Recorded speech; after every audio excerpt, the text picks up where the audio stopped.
Hello friends, welcome to study spark YouTube family. आज हम लोग शुरू करने वाले हैं वेस्ट डिस्पोजल के प्रोसेसिंग के बारे में कि उसका प्रोसेसिंग कैसे होता है। बीपीएससी एएसडब्ल्यूएमओ एग्जामिनेशन के लिए ये चैप्टर काफ़ी महत्वपूर्ण है और इस पर चर्चा करते हैं। साथ ही साथ पीडीएफ का भी डिस्कशन करेंगे। शुरू करते हैं वेस्ट डिस्पोजल प्रोसेसिंग के बारे में। वेस्ट डिस्पोजल प्रोसेसिंग ये होता क्या है? आपने वेस्ट के डिस्पोजल के कई सारे प्रोसेस को पढ़ा होगा, उसी की यहाँ पे चर्चा की जा रही है। तो ये क्या क्या हो सकता है? हमने पढ़ा है कि ये हो सकता है composting, biomethanation, recycling, refuse derived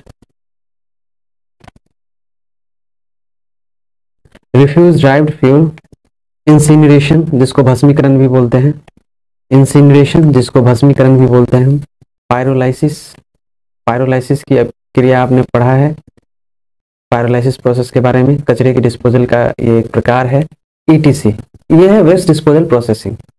मैं आपको ये बता देना चाहूँगा कि चैप्टर जो आपका एएसडब्ल्यूएमओ में है उसमें वेस्ट डिस्पोजल प्रोसेसिंग का भी जिक्र है, डिस्पोजल के प्रोसेस के बारे में भी पढ़ना है। तो यहाँ पे जो हम प्रोसेसिंग पढ़ रहे हैं, आपको यह भी जानना चाहिए कि जो प्रोसेसिंग है उसकी विधियां तो यह है composting, biomethanation, recycling, refuse derived fuel, incineration, pyrolysis, ETC, landfill वगैरह भी है, आपने पढ़ा है।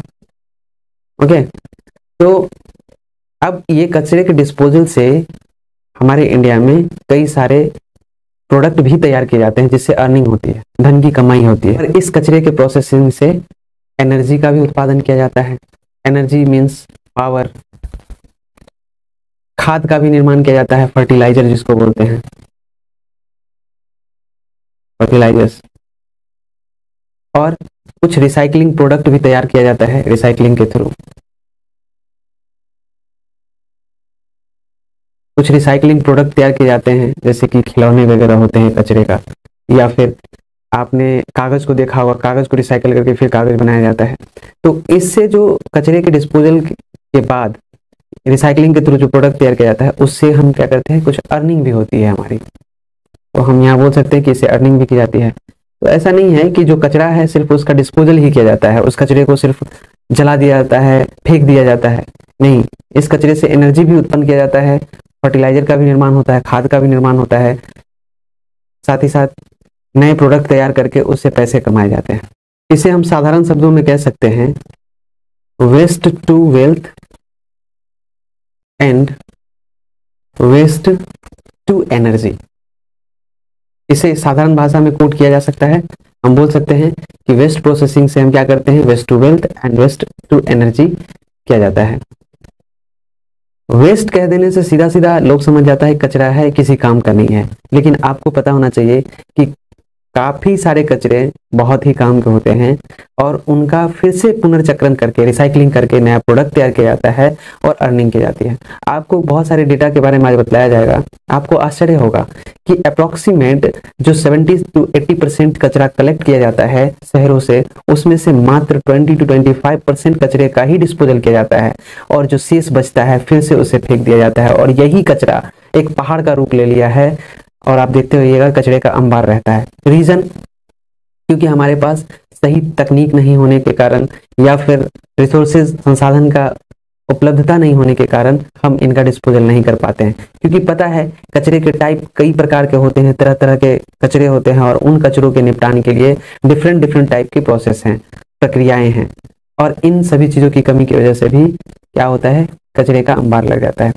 अच्छा, जब जिस समय वेस्ट का कलेक्शन होता है उस समय ही अगर कचरे को अलग अलग करके कलेक्ट किया जाए तो इन सारी समस्याओं से काफी हद तक बचा जा सकता है। लेकिन लोगों में अवेयरनेस नहीं होने के कारण क्या होगा, गीला कचरा को सूखा कचरा में मिला देगा और फेंक देगा। अब बात यहाँ उठती है, मान लीजिए गीला कचरा और सूखा कचरा को मिला दिया, साथ में हजार्डस वेस्ट को भी, खतरनाक कचरे को भी मिला दिया, तो जो कचरा कलेक्ट करके ले जाता है उसके साथ समस्या आएंगी उनके डिस्पोजल में। क्योंकि हजार्डस वेस्ट जो कि खतरनाक कचरे हैं उनको वायु में नहीं जला सकते। अगर जलाएंगे तो हो सकता है कि वो वायु के साथ प्रतिक्रिया कर ले, कुछ अलग ही गैस का फॉर्मेशन कर दे जो मानव या जीव जंतु के लिए काफी हानिकारक हो। तो ये सारी समस्या है, इन वजहों से भी नहीं कर पाते हैं लोग। लेकिन अगर कचरे का अलग अलग कलेक्शन हो, कचरे का सही मैनेजमेंट हो, तो उसको डिफरेंट विधि से डिस्पोजल किया जा सकता है, उसका निपटान किया जा सकता है। ओके, उसी में से हम कुछ विधि के बारे में चर्चा करते हैं। काफ़ी बार चर्चा हो चुकी है, लेकिन आज डेटा के बारे में बात करेंगे, क्योंकि वेस्ट डिस्पोजल प्रोसेसिंग के बारे में चर्चा करनी है, तो हम जानते हैं। तो अभी हम बोल रहे थे, देखिए उपयुक्त जितनी भी तकनीकें हमने बताई है, composting, land filling, pyrolysis, incineration, ETC, ये सारी तकनीकें कचरे के वैरायटी पर डिपेंड करता है कि कौन सा कचरा किस प्रकार का है, किस श्रेणी का है। उस श्रेणी के अनुसार जो हमने आपको बतलाया है एग्जाम्पल्स की, ये कचरे के निपटान के तरीके हैं, चाहे वो कंपोस्टिंग हो, चाहे वो इंसिनरेशन हो, चाहे वो पायरोलाइसिस हो, वो कचरे के वैरायटी पर डिपेंड करता है। जिस प्रकार का कचरा होगा उस प्रकार की विधियां अपनाई जाएंगी उसके डिस्पोजल के लिए। कचरे के डिस्पोजल के लिए विभिन्न प्रकार के जो कचरे होते हैं उनके डिस्पोजल के लिए विभिन्न प्रकार की विधियां हैं, उन विधियों के द्वारा कचरे का डिस्पोजल किया जाता है। तो ये डिपेंड करता है किस पर? वैरायटी ऑफ वेस्ट पर। Variety of disposal depends on variety of wastage. या हम कह सकते हैं kind and quality of waste available and its calorie value, funds and resources available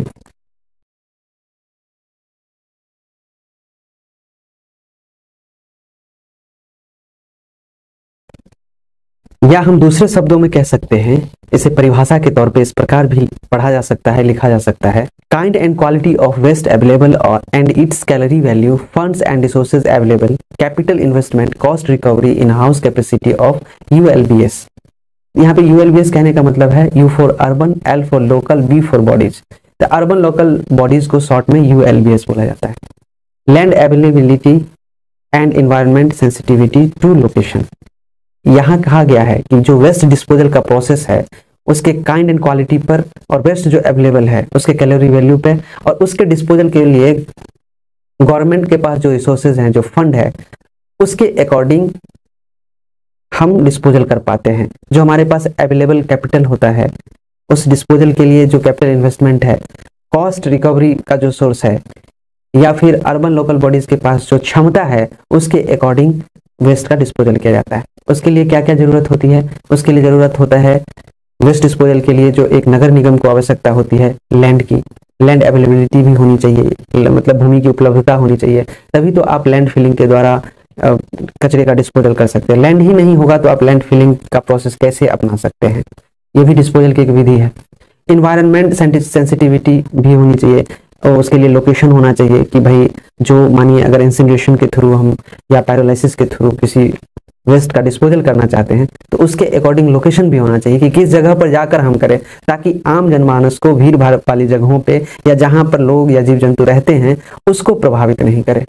may be अगर हवा के साथ प्रतिक्रिया भी कर लेती है डिस्पोजल के क्रम में तो वो आम जनमानस को हार्म नहीं करे। इसके लिए हमारे पास एनवायरनमेंट सेंसिटिविटी का भी ध्यान रखना पड़ता है, लोकेशन भी होना चाहिए, लैंड की आवश्यकता होनी चाहिए, और साथ ही साथ नई नई तकनीकों के लिए हमारे पास या जो भी जो भी बॉडी है डिस्पोजल के लिए ऑथराइज्ड बॉडी है उसके पास फंड्स की आवश्यकता, जो फंड्स अवेलेबल होना चाहिए, संसाधन अवेलेबल होना चाहिए, ये सारी चीजें पर्याप्त मात्रा में होंगी तभी डिस्पोजल जो होता है वेस्ट का सही तरीके से किया जा सकता है। किसी भी रिसोर्स के अभाव में अगर इनमें से कोई भी कमी है, रिसोर्स का अभाव है, तो जो रिजल्ट चाहिए, जो आउटपुट चाहिए वो हमें प्राप्त नहीं हो सकता। ये सच है, ये हमेशा ध्यान रखिएगा। तो सीधा सीधा कहने का अर्थ है कि जो प्रोसेसिंग है वेस्ट का प्रोसेसिंग, उसके लिए इन सारी चीजों की आवश्यकता होती है, और इन सारी आवश्यकताओं की पूर्ति गवर्नमेंट को करनी चाहिए, तब जाकर हम सही मैनेजमेंट कर सकते हैं। बहुत सारे जो स्टेट हैं वहाँ पे गवर्नमेंट इन सारी चीज़ों पे ध्यान सही ढंग से नहीं दे पा रही हैं। अब तो रिफॉर्म आया है, अब काफ़ी इस पे इंटरनेशनली सोचा जा रहा है, कई सारे कन्वेंशंस हो रहे हैं, तो इस पर ध्यान दिया जा रहा है और काफ़ी इम्प्रूवमेंट हुआ है। लेकिन पहले क्या होता था, वेस्ट मैनेजमेंट के लिए बहुत सारी सरकारें जो स्टेट की गवर्नमेंट होती थी ध्यान नहीं देती थी, और सब काम करने के बाद इन पर थोड़ा बहुत ध्यान दिया जाता था, जिसके कारण इसका बहुत बुरा इम्पैक्ट इन्वायरमेंट पे पड़ा। जब तक सरकारों को इन बात का भनक लगा, जब तक सरकार इन चीज़ों को समझ पाई, तब तक काफ़ी हद तक हमें लेट महसूस होने लगा और इनके वजह से हमें कई खामियाजाएं भुगतनी पड़ी। तब जाकर गवर्नमेंट ने कई सारे इनिशिएटिव्स, प्लान्स, जो योजनाएं हैं इनको लॉन्च किया और आज आपके पास देखने के लिए मिल रहा है पहले की अपेक्षा गाड़ी वाला आया घर से कचरा निकाल, गाड़ी देखते हैं ना, डोर टू डोर कचरा कलेक्शन करता है। ये सब अवेयरनेस है, गवर्नमेंट भी पब्लिक को अवेयर करना चाहती है और इस पर काफ़ी ज़्यादा ध्यान दे रही हैं। कभी काफ़ी फंड्स भी अब अलॉट किए जाते हैं। म्यूनिसिपल कॉर्पोरेशन में कई अधिकारियों की नियुक्ति की गई है और उनको सही मैनेजमेंट का ट्रेनिंग दिया गया है और एक वेल ट्रेंड अधिकारी होते हैं जो इनका मैनेजमेंट करते हैं। सबसे बड़ी बात, आए दिन अखबार में आप या न्यूज़ चैनल्स पे वीडियो के माध्यम से देखते होइएगा कि सीवर साफ करने मजदूर गया और उसमें दम घुट करके मौत हो गई। ये क्यों होता है? इसके पीछे भी सरकार जो है काफ़ी मंथन किया और सरकारों ने सोचा कि नहीं, इसके लिए वेल ट्रेंड लोग होना चाहिए, सेफ्टी का ध्यान रखना चाहिए और लोगों को बताना चाहिए कि ये जो कचरा है ये कई सारे गैस का निर्माण करती है जो कि हजार्डस होती हैं। हो सकता है वायु के साथ ये प्रतिक्रिया भी करती है और जहरीली गैस बन जाती है। तो उनके अकॉर्डिंग सही सुरक्षित किट का अवेलेबल कराया जाना, मजदूरों को सुरक्षित तरीके से सीवर में उतारा जाना, ये सब प्रक्रियाएं अपनाई जाती हैं। तो ये काफ़ी टेक्निकल हो गया है। अब जब हम कई सारे डेटा पे चर्चा करेंगे तो आपको जानकर हैरानी होगी कि अभी भी इतना अवेयरनेस होने के बाद भी हम सही ढंग से कचरे का निपटान नहीं कर पा रहे हैं। बात करते हैं, चलिए। अगर टॉप कहें तो छत्तीसगढ़, जो हमारा छत्तीसगढ़ है, छत्तीसगढ़िया सबसे बढ़िया। तो ये छत्तीसगढ़ सभी राज्यों में, ऑल स्टेट जितने भी हैं इंडिया के, उन सभी राज्यों में पहले स्थान पर है वेस्ट मैनेजमेंट में। ये फर्स्ट रैंकर है। सही तरीके से, ऑर्गेनाइज तरीके से छत्तीसगढ़ वेस्ट का मैनेजमेंट करती है और लगभग जो कचरा ये कलेक्ट करती है उनका 90% का डिस्पोजल करती है। सोच लीजिए। वहीं अगर बात करें हम दिल्ली की, तो दिल्ली सबसे पीछे है राज्यों और केंद्र शासित प्रदेशों में, जो कि जितना कचरा कलेक्ट करती है, जितना कचरा फैलता है, उसका मात्र 55% कचरे का ही डिस्पोजल कर पाती है, ये प्रोसेसिंग कर पाती है उस कचरे का, और शेष वैसा का वैसा ही रहता है। तो उसका रिजल्ट भी देख रहे हैं, दिल्ली कितना दूषित है। और भी कई कारण है, मैं ये नहीं कह रहा कि कचरा ही है, और भी कई सारे इम्पैक्ट्स हैं इसके, जैसे कि बिल्डिंग के वेस्टेज, लेकिन सारे वेस्टेज ही हैं जो इन्वायरमेंट में घुल मिल चुके हैं। अब वहाँ पे कंस्ट्रक्शन का काम हो रहा है, आपको पता है कि जब कंस्ट्रक्शन का काम होता है उससे भी वेस्टेज निकलते हैं, जो कि PM2 लेवल का वो डेटा होता है उसका, आई थिंक आप देखिएगा तो वो मोटे मोटे कणों में, तो बहुत छोटा छोटा होता है, लेकिन वो वायु में कण के रूप में मिल जाता है, जो कि काफ़ी खतरनाक है। और वो अगर हम लेते हैं सांस, वो ऑक्सीजन और वो हवा जो हमारे अंदर ऑक्सीजन बनकर अंदर जो जाता है, सांस जब हम लेंगे और वो पार्टिकल हमारे शरीर के अंदर जाएगा, नैनो पार्टिकल होता है, तो सोचिए कि कितना हार्म करेगा और कितनी जल्दी मौत के करीब पहुंचेगा। हमने अभी तक ये कुछ तकनीकों की बात करी, प्रोसेस की बात करी, हिस्ट्री की बात करी, ठीक है। अब कचरे के प्रोसेसिंग से क्या लाभ होता है, क्या हानि होता है, उसको जानते हैं। देखिए, जो वेस्ट है, वेस्ट का कलेक्शन हुआ, हमने वेस्ट का कलेक्शन किया। अब क्या होगा कि जब वेस्ट का हम डिस्पोजल करेंगे तो मानिए 2 विधि अपनाते हैं। ये 2 विधि क्या हो सकता है? एक हो सकता है बायो मिथेनेशन, इसके अंदर कई सारे कैटेगरीज आते हैं, और एक होता है कंपोस्टिंग। करते हैं, लेकिन जानते हैं इन दोनों विधियों से, इन दोनों तकनीक से हम क्या करते हैं, जब डिस्पोजल करते हैं तो हमें क्या फायदा होता है, इससे, इस वेस्ट से क्या प्राप्त होता है? हमें प्राप्त होता है बायोगैस। इस प्रोसेस से हमें प्राप्त होता है पावर, बिजली, हमें प्राप्त होता है फर्टिलाइजर, खाद, etc। ये प्रोसेसिंग है, ऐसा नहीं है कि डिस्पोजल सिर्फ और सिर्फ कचरे को खत्म करने के लिए किया जाता है। वेस्ट का जो प्रोसेस होता है, उससे जो प्रोसेस है, उस प्रोसेस के थ्रू नए प्रोडक्ट का भी निर्माण होता है। वेस्ट से एक नए प्रोडक्ट का निर्माण होता है और उस प्रोसेस के थ्रू हम उसका किसी दूसरे काम में प्रयोग करते हैं। अब बायोगैस हमें प्राप्त हुआ तो इससे जो भी काम होता है, ईंधन के लिए यूज कर लेते हैं, पावर का भी यूज हम एनर्जी के लिए कर लेते हैं, और खाद का उपयोग, जो फर्टिलाइजर हम बनाए इस वेस्ट से, उसका खेत में फसल को अधिक उपजाऊ बनाने के लिए इसका उपयोग कर लेते हैं, है कि नहीं? तो ये सारे जो प्रोसेस हैं, इसको हम रिसाइकलिंग भी बोलते, 3RR जो हमने पढ़ा था, जैसे रिसाइकलिंग के थ्रू हम क्या बोल सकते हैं, एक कागज ले लो आप, ये कागज क्या हुआ, एक मिल में मानो वृक्ष कटा, उससे कागज बना, मिल में गया, वहां से पेपर मिल के पास गया, वो कागज प्रिंट हुआ, प्रिंट होकर मार्केट में आया, मार्केट में लोग पढ़ा और इसे फिर से क्या किया, कचरे मतलब पढ़ने के बाद इसको वेस्ट के रूप में फेंक देते हैं लोग, या फिर जो कचरा कलेक्ट करता है उसको दे देते हैं, या फिर कचरा या फिर पेपर खरीदने वाले को दे देते हैं, दोबारा बेचते हैं किलो के हिसाब से, देखते हैं ना, फिर ये चला जाता है प्रोसेसिंग में और फिर से नया कागज बनकर फिर से प्रिंटिंग होकर और फिर पब्लिक के पास पहुंच जाता है। ये हो गया रिसाइकलिंग प्रोसेस, जिसको बोलते हैं CRRR, जो आपने पढ़ा था। तो ये जो प्रोसेसिंग हम वेस्ट का पढ़ रहे हैं उसमें यही बतलाना चाह रहे हैं कि इस प्रोसेसिंग के थ्रू जो प्रोसेसिंग होती है उससे नए प्रोडक्ट का निर्माण होता है। और आपको बता दें कि ये जो बायोगैस होता है इसमें 55 से 60% मीथेन गैस होता है, मीथेन होता है इसमें 55 से 60% मीथेन होता है। ओके, और हम कह सकते हैं कि इसे बिजली उत्पादन के लिए भी उपयोग किया जाता है फ्यूल के रूप में। बहुत सारा प्रोसेस है जिससे फायदा ही फायदा होता है, तो सिर्फ जानकारी होनी चाहिए। ठीक है, अब बात करते हैं बायोडिग्रेडेबल वेस्ट जो होता है, जो बायोडिग्रेडेबल वेस्ट का उपचार है। तो बायोडिग्रेडेबल वेस्ट के ट्रीटमेंट के लिए, उपचार के लिए जो विधियां अपनाई जाती हैं उसके बारे में चर्चा करेंगे। अच्छा, ये बायोडिग्रेडेबल किसको बोलते हैं?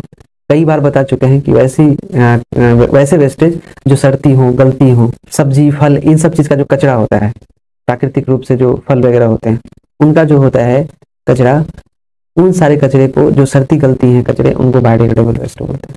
अब इसके निपटान के लिए जो विधियां हैं उन पर चर्चा करते हैं कि दो विधियां अपनाई जाती है।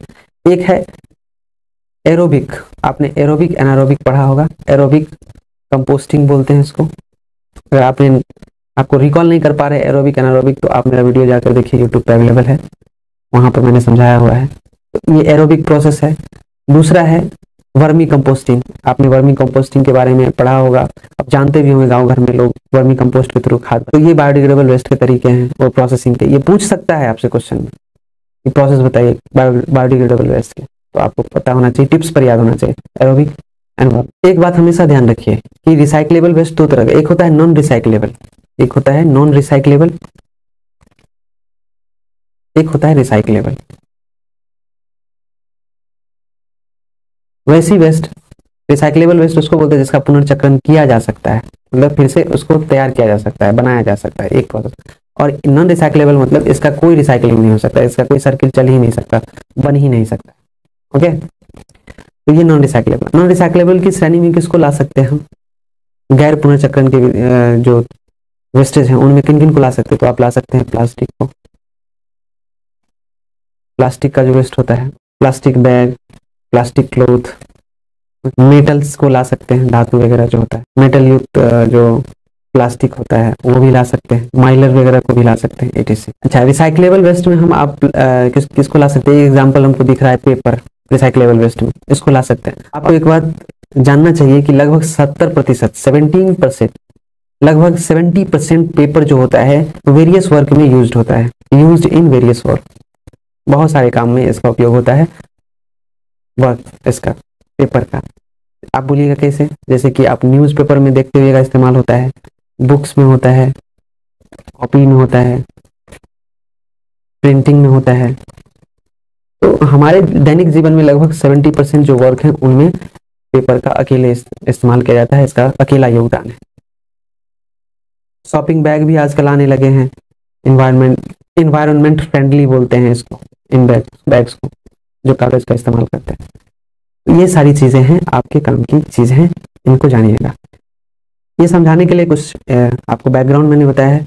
अब मैं इस प्रोसेस को PDF के थ्रू पढ़ दे रहा हूँ आपके काम। Processing, treatment and disposal of solid waste. Okay, the processing technologies currently adopted in India include composting, biomethanation, recycling, refuse derived fuel, incineration, pyrolysis, waste to wealth and waste to energy. Which technology is used depends on a variety of factors: the kind and quality of waste available and calorific value, fund and resource availability, capital investment, cost recovery, in-house capacity of ULBS, land availability and environmental sensitivity to locations, Chhattisgarh processes the highest proportion of waste, 90% amongst all states, while Meghalaya process the lowest 4%. Amongst the UTs, Dadra and Nagar Haveli process percent waste, where Chandigarh process 95%, Delhi process only 55%, which now the average of 60% across 84,475 wards. Bharat में वर्तमान में अपनाई जाने वाली प्रसंस्करण तकनीकों में composting, बायोमेथिनेशन, recycling, refuse, व्युत्पन्न ईंधन, भस्मीकरण, पायरोलिसिस, अपशिष्ट से धन और अपशिष्ट से ऊर्जा शामिल है। कौन सी तकनीक का उपयोग किया जाता है, यह विभिन्न कारकों पर निर्भर करता है। यह हमने पढ़ा भी दिया था, अभी बस पढ़ दे रहे हैं।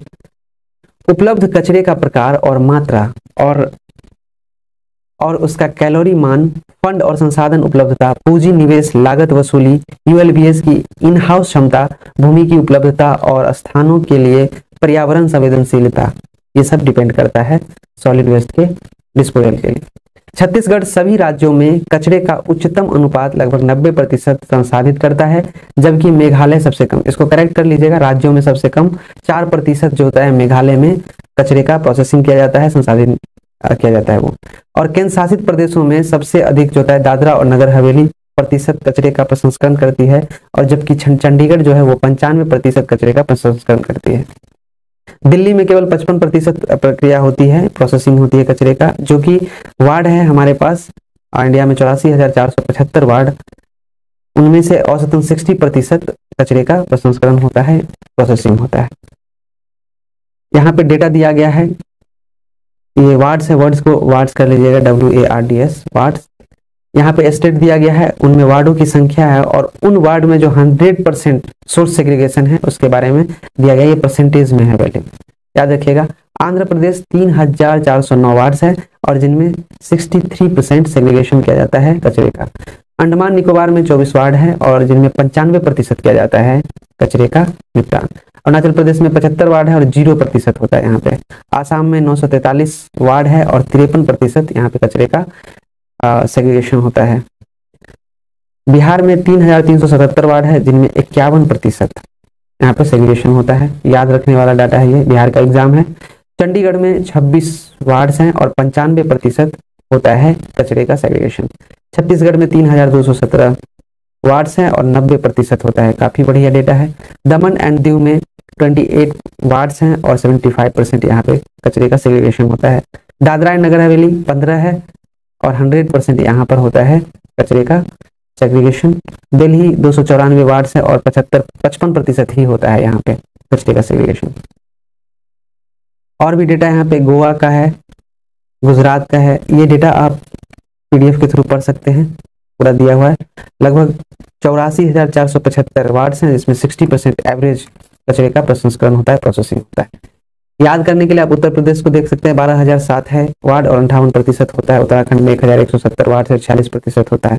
वेस्ट बंगाल 2,938 वार्ड है और 9% ही होता है कचरे का। तो इन सारे डेटा को आप एक बार गो थ्रू लीजिएगा, देख लीजिएगा, ताकि एग्जाम में अगर आ जाए डेटा से तो आप क्वेश्चन को सॉल्व करें।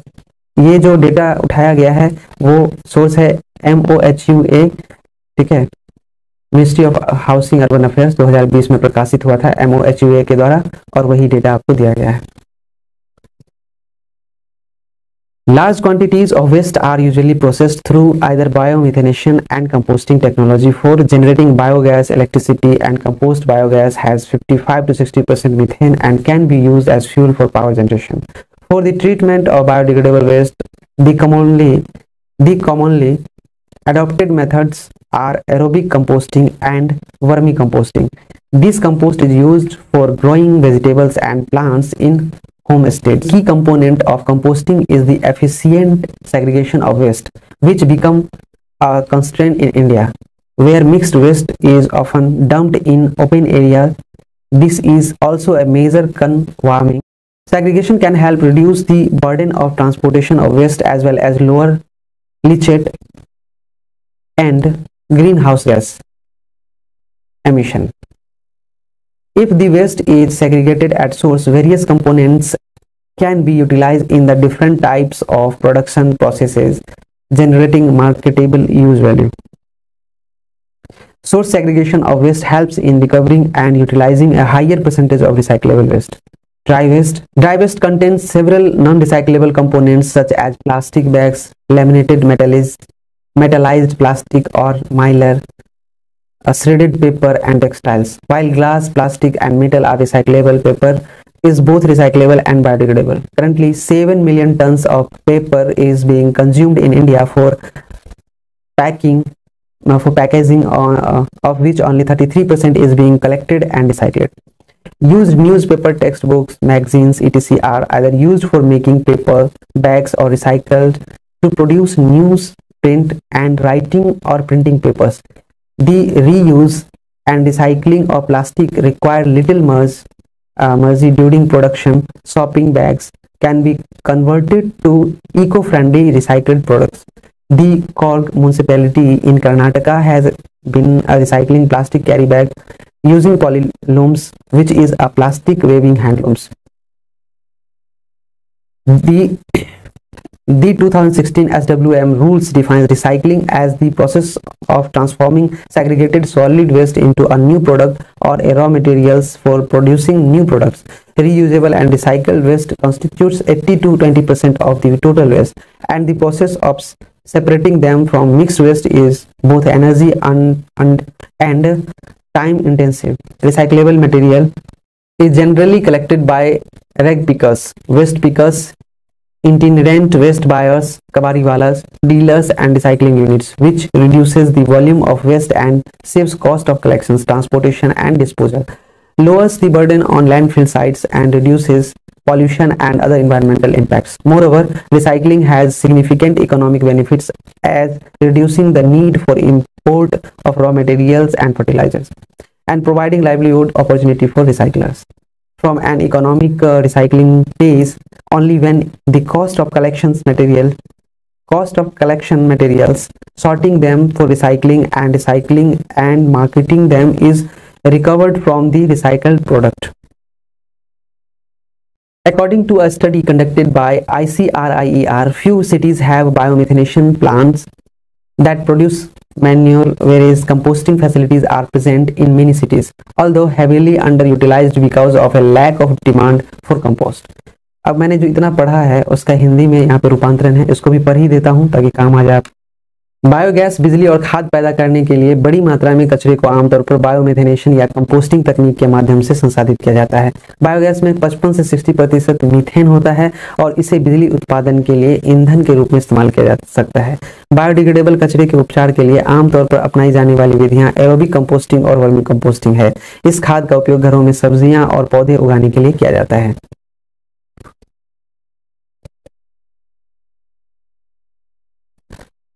खाद बनाने का एक प्रमुख घटक कचरे का कुशल पृथक्करण है, जो भारत में एक बाधा बन जाता है, जहां मिश्रित कचरे को अक्सर खुले क्षेत्रों में फेंक दिया जाता है।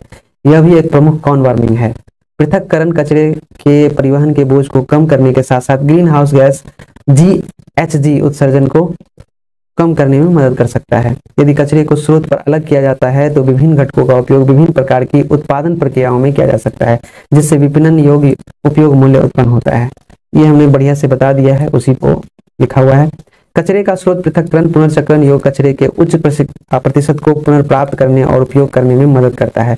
सूखे कचरे में कई गैर पुनर्नवीकरण घटक होते हैं, जैसे प्लास्टिक बैग, टुकड़े टुकड़े में धातु युक्त प्लास्टिक या माइलर, कटा हुआ कागज और वस्त्र, जबकि कांच, प्लास्टिक और धातु पुनरावर्तनीय है, रिसाइक्लेबल है। कागज पुनर्चक्रण योग्य और बायोडिग्रेडेबल दोनों है। वर्तमान में भारत में पैकेजिंग के लिए 70 लाख टन कागज की खपत हो रही है, जिसमें से केवल 33% का ही संग्रह और पुनर्चक्रण किया जा रहा है। प्रयुक्त समाचार पत्र, पाठ्य पुस्तकें, पत्रिकाएं आदि या तो पेपर बैग बनाने के लिए उपयोग किए जाते हैं, कागज का इस्तेमाल इस समय होता है, या अखबारी कागज और लेखन या मुद्रण पत्र बनाने के लिए पुनर्नवीनीकरण किया जाता है। प्लास्टिक के पुनः उपयोग और पुनर्चक्रण के लिए उत्पादन के दौरान बहुत कम विलय की आवश्यकता होती है।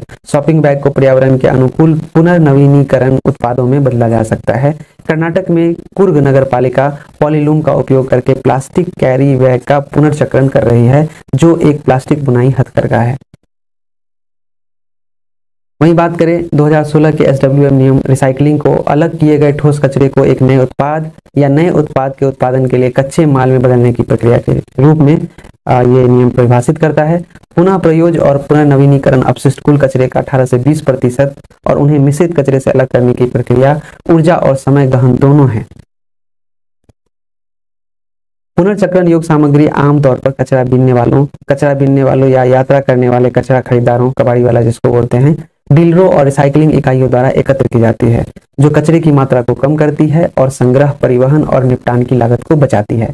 लैंडफिल साइटों पर बोझ कम करता है और प्रदूषण और अन्य पर्यावरणीय प्रभावों को कम करता है। इसके अलावा पुनर्चक्रण के महत्वपूर्ण आर्थिक लाभ है, जैसे कच्चे माल और उर्वरक के आयात की आवश्यकता को कम करना और पुनर्चक्रण करने वालों के लिए आजीविका के अवसर प्रदान करना। एक आर्थिक पुनर्चक्रण से तभी भुगतान होता है जब संग्रह सामग्री की लागत, उन्हें पुनर्चक्रण के लिए छांटना और पुनर्चक्रण और विपणन की लागत पुनर्नवीनीकरण उत्पाद से वसूल की जाती है। ICRIER द्वारा किए गए एक अध्ययन के अनुसार कुछ शहरों में बायोमिथेनेशन योजनाएं हैं जो खाद का उत्पादन करती है, जबकि कई शहरों में खाद की सुविधा मौजूद है। हालांकि खाद की मांग में कमी के कारण इसका बहुत कम उपयोग किया जाता है। यहाँ पे हमारा प्रोसेसिंग जो है वेस्ट का वो खत्म होता है चैप्टर। मिलते हैं नेक्स्ट चैप्टर में। फ्रेंड्स, अगर आप हमारे चैनल पर नए हैं तो फिर से मैं कह दे रहा हूँ कि आप हमारे चैनल को सब्सक्राइब कर लीजिए, और अगर आप BSSC CGL का तैयारी कर रहे हैं 299 में मॉक हमारा ज्वाइन कर सकते हैं, और साथ ही क्लास है 2000 में, वो भी ज्वाइन कर सकते हैं। दोनों बैच है 1500 का भी और 2000 का भी, ये ज्वाइन कर हेल्पफुल रहेगा। ASWMO का अभी रेट कम कर दिया गया है, 1072 रुपये कॉस्ट कर दिया गया है, बहुत सस्ता कर दिया गया है। आप ये बैच खरीद सकते हैं और यहाँ से अपनी तैयारी पूरी कर सकते हैं। इसमें फ़ायदा क्या है कि आप गूगल प्ले स्टोर से हमारा ऐप डाउनलोड कर लीजिए, स्टडी स्पार्क के नाम से है, study spark. Google play store में जाइएगा, स्टडी स्पार्क टाइप कीजिएगा, आपको ऐप मिल जाएगा, ये ऐप डाउनलोड कर लीजिएगा और वहाँ पर आप ये बैच हमारा खरीद सकते हैं, जहाँ पे आपको मॉक टेस्ट मिलेगा, लगभग 500 से अधिक उसमें क्वेश्चंस हैं। PDF मिल जाएगा जिससे आप तैयारी कर सकते हैं, रिवीजन कर सकते हैं। क्लास मिल जाएगा हमारा, उस क्लास को भी आप देखकर समझ सकते हैं कॉन्सेप्ट को, और भी बहुत कुछ। और साथ ही साथ पेपर 1 के भी मॉक्स हैं उसमें अवेलेबल। जैसे ही अपडेट होता रहता है उसमें आपको अपडेशन मिलता रहेगा, और आप जैसे ही उस टेस्ट को दीजिएगा या पढ़िएगा तो आपका कॉन्फिडेंस लेवल हाई रहेगा। ठीक है, मिलते हैं नए वीडियो में। Thank you, bye bye.